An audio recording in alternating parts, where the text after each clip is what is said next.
రోజులు అదే వాడుకుంటున్నాము. ఇంకా నువ్వు 100 ఏళ్ళు బ్రతికినా నీ బతికింతే. నువ్వు కొత్తగా చేయవలసింది ఏమీ లేదా. నువ్వు ఎక్కడికి వెళ్ళి వచ్చినావు, అసలు నువ్వెవరవు, సచ్చిన వాళ్ళంతా వాళ్ళు ఎక్కడ వెళ్ళిపోతున్నారు, నువ్వు ఉండగా ఏం చేసుకోవాలి, నీ జీవితం ఎట్లా గడపాలి అనే విచారణతోని జీవితం గడపండి అని చెప్పేసి మనకు మహనీయులు మళ్ళీ మళ్ళీ మళ్ళీ చెప్పడం జరుగుతుంది. కాబట్టి ఇదంతా ఒకనాడు కాలగర్భంలో గడిచిపోయేదే. క్షణం చిత్తం క్షణం విత్తం క్షణం జీవితమావయో. క్షణ క్షణానికి చిత్తం మారుతుంది,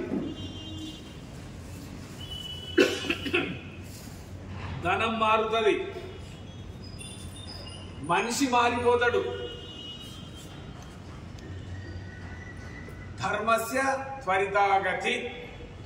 ధర్మమైన పనులు చేసి మనసును ఎంతో అంతో మంచిగా చేసుకొని సరి అయినటువంటి బాటలు దేవుని దిక్కు నడుపుస్తూ నీ గమ్యస్థానం ఏందో తెలుసుకోవడానికి ప్రయత్నం చేయండి అని మనకు ప్రతి శ్లోకంలో చెప్పడం జరుగుతున్నది.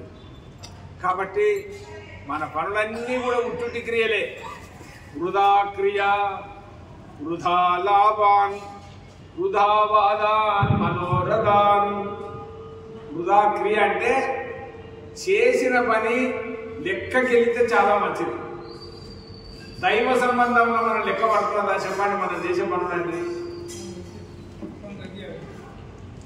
తగ్గించుడే దాన్ని మూసిపెట్టాక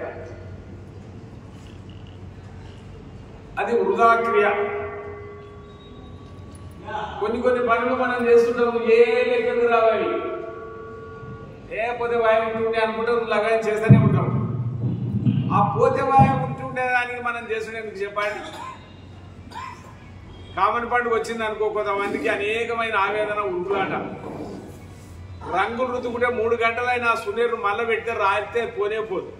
అది వృధా క్రియ. కాకపోతే ఏమన్నట్టు కాముని పండుగ అని పెద్దలు ఒక నిర్ణయం చేశారు. రావణాసురుడు అటువంటి కాముడు మన హృదయంలో ఒకడు ఉన్నాడు. అది ఇంతితా ఇంతితా ఇంతితా అని పట్టి బయటికేసి ఆ కాముని చంపేయమని కాముని పండుగ. కానీ కోడిగుడ్లతో కొట్టుకునుడు, సునీరత ఓసుకునుడు, బట్టల మీద గుప్పుకునుడు, దినమంతా భూతద్దాంలో చూసినట్టే ఉంటుంది మనసంతా. అది కాదు. ఒక ఆయన బయటకి వెళ్ళి ఇంటికి వస్తున్నాడు. ఇంట్లోకి వద్దామనే టైం ఉంది. ఆ గిట్ల అంత సీదున్నది, ఇంతలా నాకు ఉప్పొస్తుంది. అక్కడికి వెళ్ళి ఒరే పాము అంటే ఎవరికైనా తెంపు చేసినోడు కొడతాడు, తెంపు లేకపోతే ఇంకోని పిలుస్తాడు, ఇంకేమో చేస్తాడు, మంత్రాలు తంత్రాలతో బయటికి వెళ్ళి కొడతాడు. వీనికి తెంపున్నది, కోపం ఉన్నది, కొట్టే ధైర్యం ఉంది, కానీ చేతుల కట్టలేదు. ఇంట్లో కురికడు మంచిగా పట్టుకోలో తీసుకొని వచ్చాడు. వచ్చే వరకల్లాడు పొర్ర ఉంది, తల పుట్ట సగం పోయింది, సగం కనపడేది పాము. ఉరికి కొట్టే వరకల్లా ఆయనతో లోపలికి పోయింది. దాన్ని పెద్దగా ఏం తలగలేదు. దీన్ని చంపిందాక ఇడవానికి పుట్ట మీద 20 దెబ్బలు కొట్టింది అనుకో, ఏమన్నా అది లెక్కకు వస్తుందా?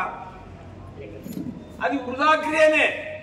ఇటువంటి వాటిని కూడా శంకరాచార్యుల వారు అన్నది, నువ్వు పనిచేయడము, తినడము, తిరగడము, సంతానం కనడము, కుక్కలు, పక్షులు, పందులు, ఆ ఊర విసుకలు చిన్నప్పుడు చెప్పేది మేము అప్పుడప్పుడు పోతుంటే మా సైలెంట్ కూడా ఊరికే ఊర విసుకలు ఉంటాయి.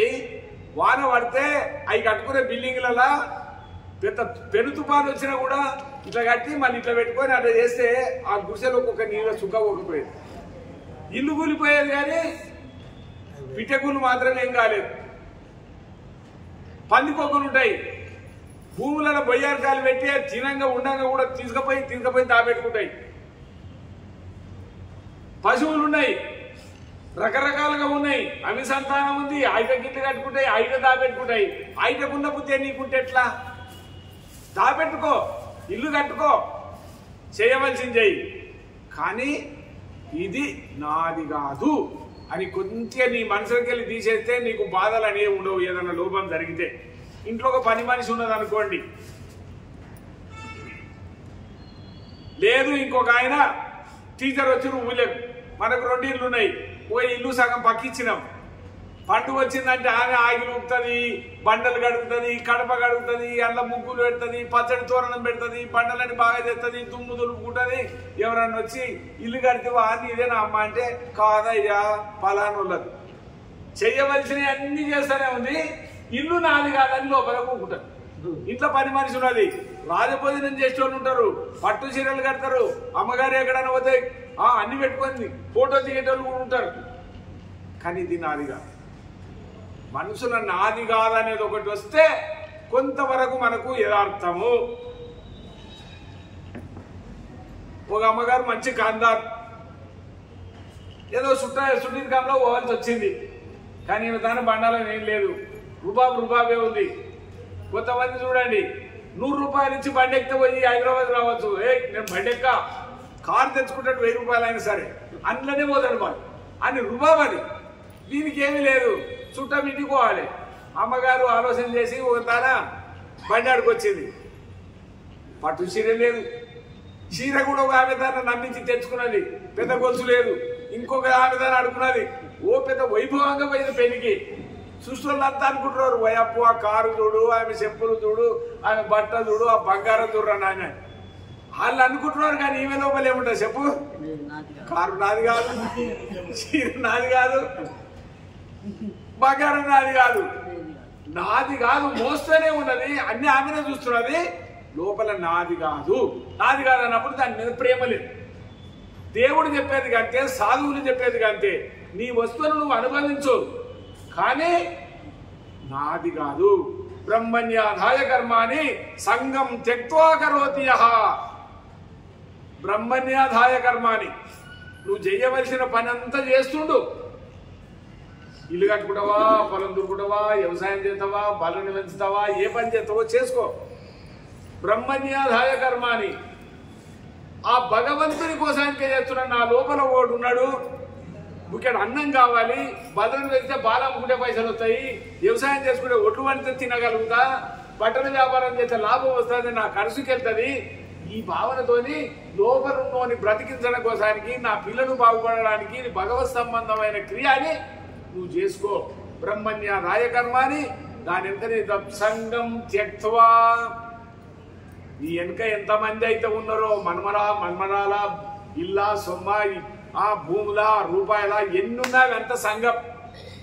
రోజు రోజు మన మనసులో తిరిగేటువంటిది అంతా ఒక సంఘం. దాన్ని త్యక్త్వా, పక్కకు పెట్టేసేయి. కరోతి యః, మళ్ళా పక్కకు పెట్టినా పని ఏందో చెయ్యి, చేస్తూనే ఉండు. మమకారాన్ని తెంచుకో, పని మాత్రం ఆపకు. మనసు మాత్రం దేవునిదే అని అనుకో, ఇక చేసుకో. లిప్యదేన సపాపేనా, పొరపాటునేమన్నా ఇబ్బంది అయిందనుకో, నువ్వు బయటికి పోతున్నావు స్కూటర్ తీసుకొని, ఓ కప్ప చచ్చిపోయిన దాని మీదకి వెళ్ళిపోయినా అది పెద్దగా నసపాపేనా, ఆ పాపం నీకు అంటది. ఎందుకంటే నువ్వు కావాలని చంపలే, కావాల్సుకొని చంపితే పాపమే. కానీ పంపలేదు, మనసేమో దేవుని మీద ఉన్నది, నీకు ఇబ్బంది కలగదు. పద్మపత్ర విమాంబస అంటే తామర కాడ నీళ్ళ మీద మంచిగా తిరుగుతుంది, కాడలు ఇక్కడ అక్కడక్కడ నీళ్ళ ఆధారంతోనే అది బతుకుతుంది. భూమిలకు ఏళ్ళు పోవు, అగు ఆ రకంగా కుమ్మరి పురుగు ఉంటుంది, బుర్జలకి వెళ్ళి మంచిగా బయటికి వెళ్తే మెరుసుతుంటాయి అయితే రెక్కలు కానీ ఇంత మన్నంటారు. ఆ రకంగా నీ జీవితం గడుపుకోవడానికి భగవంతుని మీద భారం పెట్టు. వృధా క్రియ, పుట్టి పనులు అనవసరంగా చేయకు. వృధా లాభాన్, నోరున్నదని, బలమున్నదని, నేనే మనగాని అని, నాదే సాగుతున్నదని పక్కొని నువ్వు తిప్పలు పెట్టి మాటలంటే కూడా అది వృధా లాభమే. కొన్ని ఆశ్రమాలలో కొన్ని నియమాలు ఉంటాయి. పుట్టి మాటలు మాట్లాడరు. ఓ సంచిలో వేసుకుంటారు. ఆ ఎల్లారెడ్డిపేట అని ఉండే అక్కడ ఒకటి గొల్లపల్లి అని, ఆయన దగ్గర పోయిన గోవిందరాజులని, ఆయన తాను మాత్రం తొలుత సంచి కుట్టిపించేది. ఆయన తానికి పోయిన మనిషికి ఓ జపమాల ఇచ్చేది. ఇక ఎడమ చేతుల జపమాల, ఈడు దాకా సంచి, ఎవరికి కనపడదు. నోట్ల రామరామ రామరామ రామరామ. ఈడు ఒక ఆమె వచ్చినట్టు కొన్ని రోజులు ఇద్దరు మనుషులు జర ఆశ్రమంకి వెళ్ళి వచ్చినాడు. ఎప్పుడు చూసినా పెదములు కలుగుతూనే ఉంటాయి, ఈ షేర్ ఇస్తూనే ఉంటారు. ఏదన్నా అవసరం ఉంటే ఇట్లా ఆపి వాళ్ళతో మాట్లాడి మళ్ళీ మొదలు పెడతారు. మనం ఆ రకంగా ఏదో ఒక నియమం పెట్టుకుని చాలా మంచిది. కానీ అది కాదు ఓవర్ నాయన అతను మాట్లాడుతున్నా ఇతను అవసరం లేకున్నా ఈయనతో ఆమె చావడం ఆయనతో ఇక్కడ వర్రాయిదో ఏగలేక ముప్పు తిప్పలు. ఇక బాజారుకి వెళ్ళినాం అనుకో ఆయన ఇంటి మాట ఒక్కడి మాట్లాడు అంతమంది శుద్ధులే సూర్యకాంతమ్మలాగా అన్ని అంటది. నాకెందుకు వచ్చి ఒకడు తల్లి అని మనం చూసుకుంటుంది. ఇట్లా మంది మాటలు మాట్లాడితే వృధాలాపాన్ ఇవన్నీ ఉంటాయి. కాబట్టి పెద్దలు మాట్లాడేటోళ్ళు వీలయ్యేంత వరకు మన మనసును సరి చేసుకోవడానికి ఇది ఒక ఆధ్యాత్మికంగా స్కూల్. ఇది మనకేం పని లేకనా ఇప్పుడు ఎందుకు కూకున్నాం మీద 4 మాటలు మాట్లాడితే మన తప్పును మనం తెలుసుకుంటాం. మన ఊరికే మనసు అవును ఇది పక్క రూట్లో పోతున్నాం చక్కగా చేసుకుందాం అనే భావన మనకు వస్తుంది. కాబట్టి అందు గురించి ఇది పెట్టుకున్నాం. ఇప్పుడు మన పుల్లే గారు నంద్యాల ఏదో పుస్తకం ఏది బయటికి ఈ పంచాంగం భాగవతమే చెప్తాడు. మాకు ఈజీగా అర్థమయ్యే చెప్పు కొత్త కొత్త దాంట్లోకి తీసుకుపోయి తీసుకోలేడు. నీవే తీసుకో తీయ అన్నా అందుకే తీయమన్నారా ఆయన చెలియే ముట్టు సేపు దొంగలంట అదే వచ్చేసి ఏదో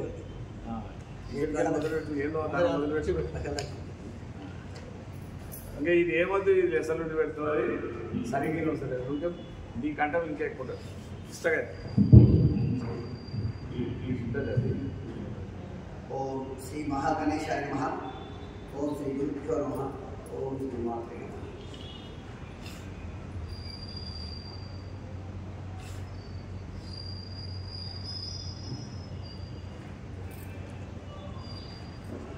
భగవంతుడు ఇచ్చినటువంటి అవకాశం స్వామి వారి ఈ అవకాశాన్ని ఇవ్వడం పూర్వజన్మ సుకృతం. ఆ సుకృతం వలన పరమాత్మ యొక్క లీలలు మనకు అర్థం కావు. ఏ నిమిషాన్ని ఏం చేస్తాడో ఆ చేసేవన్నీ కూడా ఈశ్వరుడు యొక్క విలాసంగా భావించి మనం ముందుకు పోవాలి. కానీ ఇంకా అంతకుమించి ఏం చేయలేదు. మన స్వామివారికి ఆ పద్యం చెప్పినప్పుడు అలా ఇష్టం ఉండదు. ఆ పద్యం చెప్పి కథా కార్యక్రమం పోతాం. జపమేమి చేశనో జనక మహారాజు కళ్యాణ రాముని కానుకలుగా నోమేమి నోచనో భామామణి సీత రామమూర్తికి తలం రాలుపోయా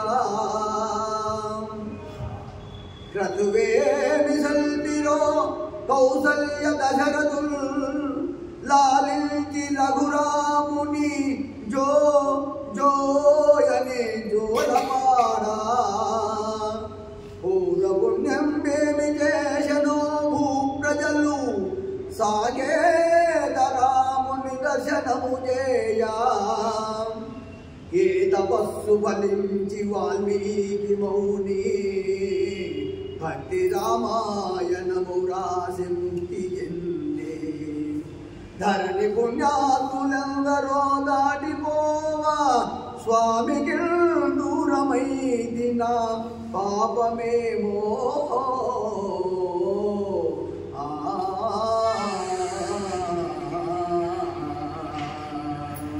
అదే స్వామి పట్టాలి పాట. కాబట్టి ఈ ప్రపంచము ఒక మాయ. ఏం స్వామి అంతా ఎందుకు చేస్తున్నావు అంటే నా ఇష్టం అన్నాడు. నేను ఆడుకుంటున్న ఆట అంతే, ఏది నిజం కాదు. మాయా మోహ జగంబె నిత్యమని సంభావించి మోహంబునన్ నా ఇల్లాలని నా కుమారుడని ప్రాణంబుండు నందాక ఎంతో అల్లాడిన ఈ శరీరము ఇప్పుడు కాలుతో పుత్రుడును రారు ఇల్లాలును రాదు రక్షింపగం. జీవితాంతము కలిసి అందరం ఉన్నా కానీ